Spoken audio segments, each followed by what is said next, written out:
Hey guys, Moose here. Welcome back to another episode of Stonehearth and our Ascendancy playthrough. It is February 8th, 2017. Of course, I don't know why I keep saying the year, but we have actually an interesting topic to discuss today. Oh, we're getting attacked. Just said the last episode it's nice to have this so they take longer to get in, but I didn't make use of that to notice that they were coming, so bad move on my part. Alright, well, let's see if we can kill those guys. We'll get in there. I don't think there's any civilians over this way, so it should be okay. This is annoying, but it's tolerable. We have enough doors that it's fine, whatever. Really not a fan of it, but we'll live. But yeah, the topic for today's episode is actually a very popular game that came out in 1999. The first Mario Party on N64. And I don't think we have games like... We still have Mario Party, but other than that... Was there actually ever anything close to Mario Party on like another console? I don't think there was. But it's interesting, because there's a few different angles I want to talk about here that are, I think, interesting to discuss. Because there's different aspects of this that relate it to the current gaming landscape, and it's interesting, I think. Okay, yeah, that's too many doors. You should not be breaking that many doors. Alright, let's go fuck this guy's day up.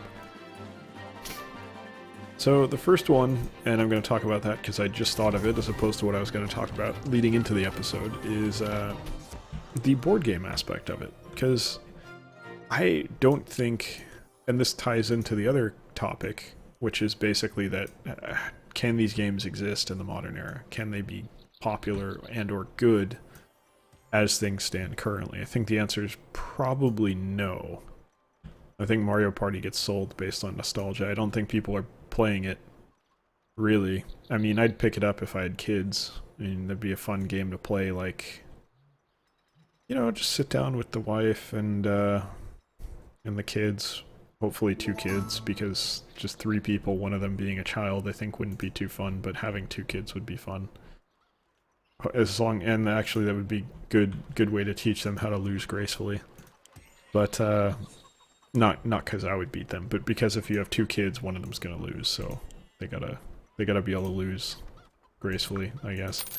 But it can't be that many. There's not that many gaming families out there, I feel like.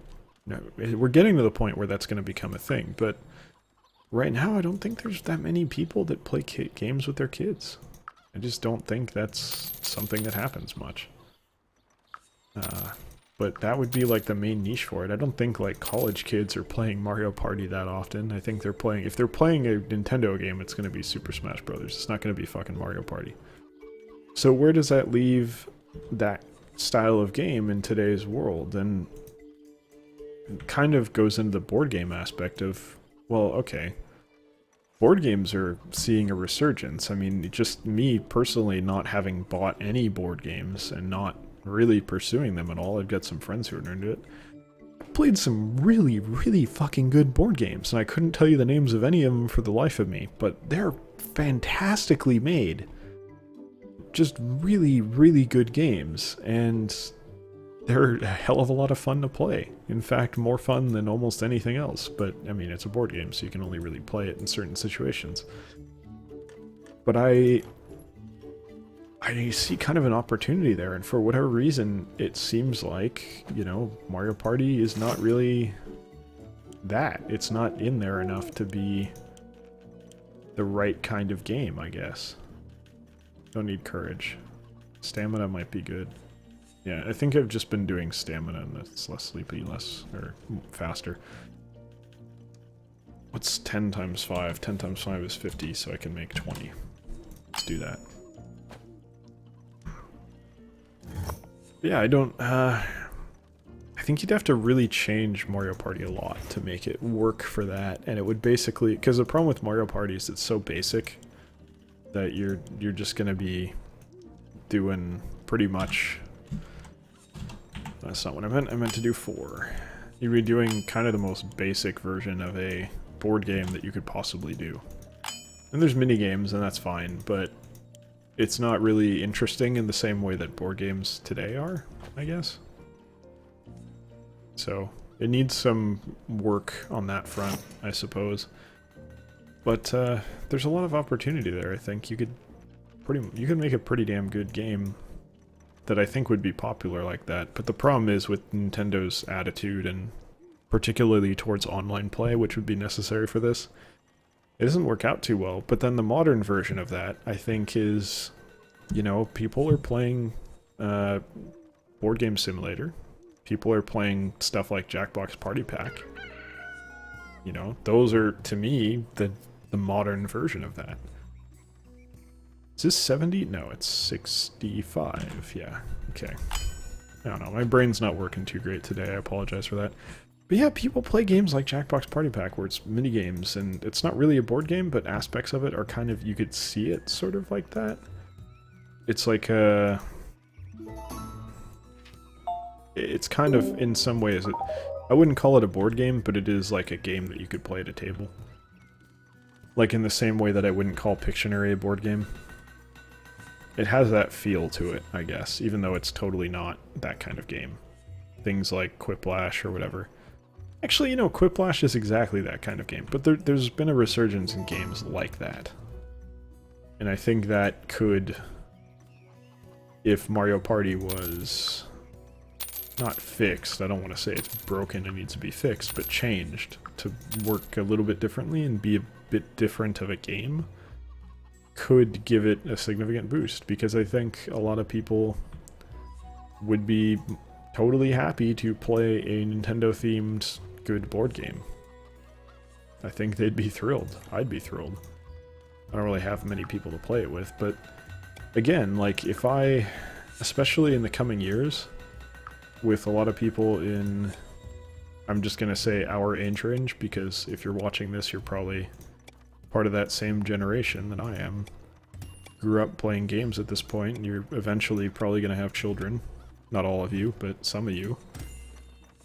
That's a major thing that's gonna be a part of my kid's life, probably. Gaming, I mean. It's something I plan to expose them to. I don't want them to be addicted to it, but I want them to have the opportunity to play games. And obviously not every game, they're not going to play GTA for a while, but, you know, it's like the same reason you'd get your kid to read a book in the days before video games. It's like, well, it's educational, you learn something from it. You know, you learn something from video games too. You know, a lot of the reason why I'm good at math was because I was playing FF11 and learning what things sold for and trying to figure out where the profit lied. Because I was trying to make enough money to get my new gear. And I'm sure a lot of people have a lot of stories like that, where it's, you know, they're good at something academic because they did a mechanic that was like that in a video game. And I think games are not respected for the cognitive benefit that they can provide to people. Gamers respect it, obviously, but I think people in general don't. They don't see it as an opportunity for mental growth, and I feel like that's a very important thing, especially raising a kid, giving them something where they feel like it's entertaining and they're having fun, but it's also it's challenging them to think about something and do something that they maybe don't know how to do yet. And even just reading, you know, the dialogue in games, there's words that I learned purely because of gaming. And a lot of them were from Warhammer 40,000, actually. But that's besides the point. What was the word? It wasn't entourage, I think, but... Ah, shit. What was the word for... See, them not really making a good point here, because I've forgotten the word, but the word for, like, the group that follows the leader, like, basically their entourage, but it's more complex than that. It's like their honor guard or something, and then I think it's in Total War too. Shit, I'll have to look it up, I can't remember. But anyway, like, this vocabulary that you learn by playing games. You hear them use words, you're like, oh, what does that word mean? Oh, okay, that's what that means. Oubliette means jail, or dungeon, in French. Didn't know that, and I'm French-Canadian. And I've taken French. So, I learned that from Final Fantasy XI. There's a lot of things like that where it's opportunities to learn from games, and, you know, personally, I'd want my kid to take advantage of that. And I think a lot of people around my age who grew up in this kind of culture probably feel the same way. So having more opportunities, and like good opportunities for games like that, I know it's not any kind of multiplayer game, you're never going to have the same appeal. It's never going to sell as well. Or not multiplayer game, I mean like co-op, that kind of game, where it's where we're talking about like a game that you'd play with your family, or even something like Smash Brothers. It's never going to sell as well as something that you can just sit down and play on your own, or play online with random people like Overwatch or something. It's just not the same. You can't play it as much, so of course it's not going to have the same appeal. I can't sit down and play Mario Party. I mean, I can, but it's not the primary appeal. The primary appeal is playing it with friends. And I don't have friends to play it with, so what am I supposed to do? A lot of people don't live with 3 or 4 people that they can play the game with. So, yeah, I think there's a lot that they could do to make that more, not accessible, but more, make it a better value proposition for the people who'd consider purchasing it, I guess, is what I'm trying to say. And it'd be cool, because I'd love to see that. I would love to see a redesigned Mario Party that took advantage of some of the board game elements that have come about over the last 10 years or so. Specifically over the last 2 or 3 years, because like I said, we're in kind of a renaissance for board games. And there's a lot of really, really good ones out there that I cannot recommend enough, but I don't know what any of them are, so I actually cannot recommend them enough because I don't know their names. But if you look, you'll find them. There's some damn good ones out there. And if you have friends nearby that would be interested in playing board games, I highly, highly recommend you take a look and play some. They're absolutely worth it. And you can read up on them online and see what you find. See if there's anything in particular that sticks out to you. There's... What are the ones... there's at least one that I can remember. It's like... Tokaido or something? Is that the one, or is that the other one? It's the one I'm thinking of has a panda. And you grow bamboo and then harvest it and use the bamboo to, like, it's Risk, kind of like Risk, where you get certain things, and if they match up to something you have, then you can, or you, like, draw a card. If it matches up to something you have, you can play it and gain points, and that's how you win. And, they're like, hey, have 3 green bamboo or 3 pink bamboo or whatever, and then stuff like that, and you build a map out. That's a really good one. And then a similar, this is going to sound strange, but a similar kind of game that I really liked was, can't remember the name, but some zombie game where you like place out tiles for a map and build the map, and then you have to go through and survive and deal with the zombies and escape or something. That one was really cool too. Excuse me just a second. Anyway, point is, there's a lot of games like that. That are just really, really freaking fun. And seeing that adapted and seeing some lessons learned by video gaming to develop better games such as Mario Party to be like that would be fantastic, because I think there's definitely a huge opportunity there. We gotta be out of room or something. That's not what I meant to do. I always click the wrong one. Yeah, we're totally out of room. Okay, well... What about...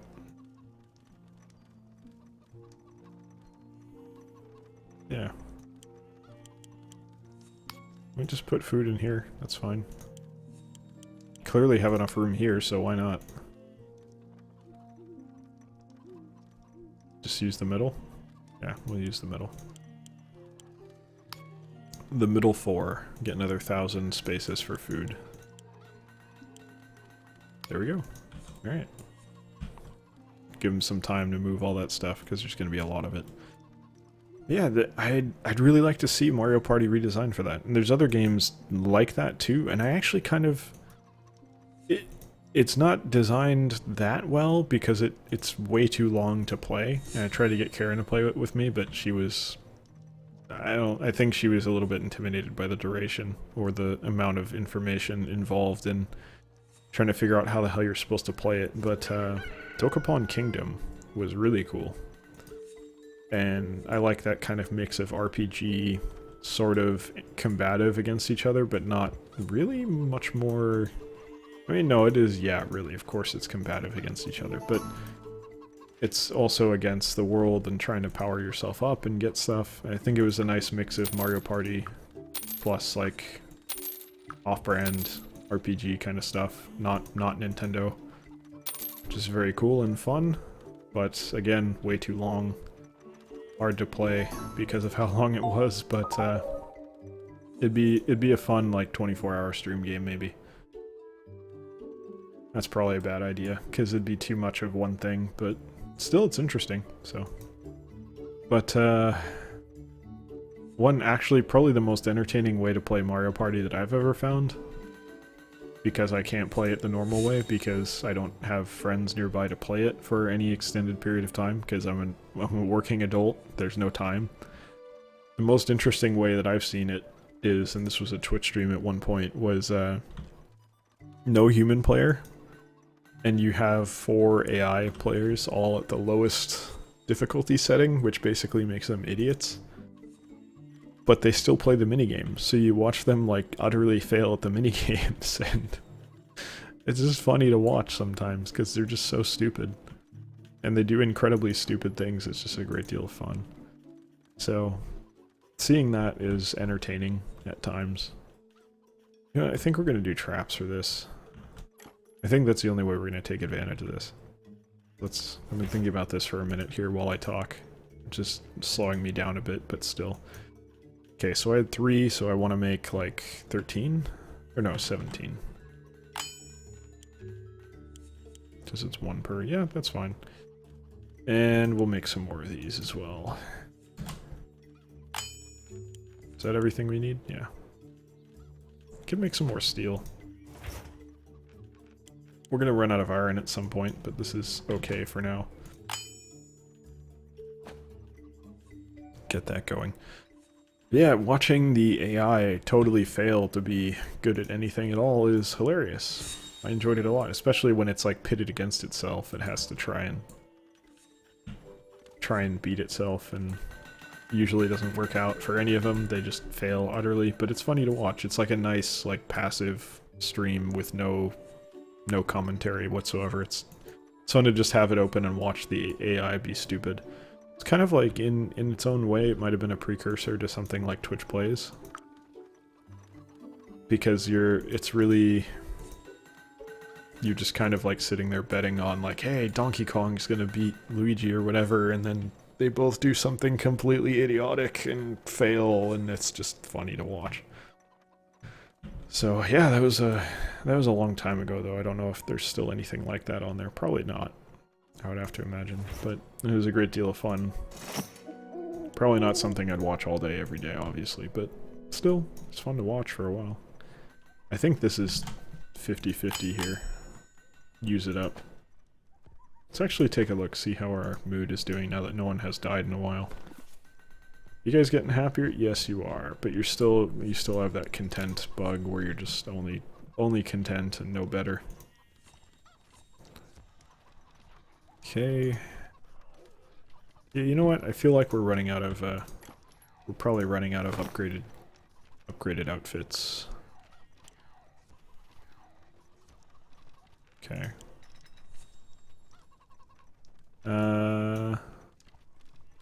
Just make like 20. No reason not to. Might as well stock up on them. Oh shit, okay. Make like... I think we need another weaver. Yeah. Where's our weaving workshop? Right here. We only have one of each thing, that's not good. Okay. What if I tell you to make another loom? Spinning wheel, that's what I meant. Make one of those quickly. Definitely going to be selling some silkweed here. Why does it only say 280? We have so much more. It's probably like sitting in the field then. No? Alright. Well, I don't know why we have so much if it says we don't have any. Okay. Yeah, that'll fit just fine. I'd like to get more of the other ones, but... yeah, I can fit another one there. So we're just only going to have one loom, that's all.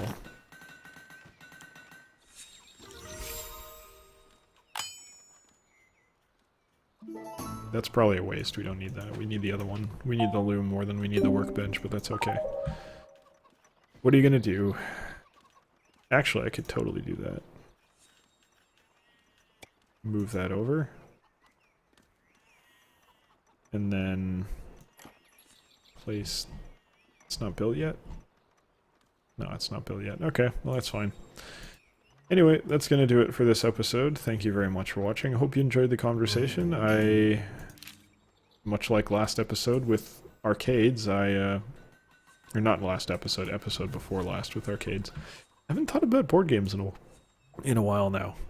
And that's unfortunate, because there's a lot of really, really, really good ones out there. And it'd be fun to play some. I probably will, long term. I think that's another, when I have a family thing, I'll spend a lot of time playing them. That'll be like, you know, family night or whatever, when we're trying to have fun together. It'd be fun to do. So we'll, you know, probably focus on, or probably do that in the future. But for now, that's going to do it. And hopefully you will join us for the next one. Sorry, I kind of totally fucked up my outro there, but that's alright. Anyway, thanks for watching. Take care.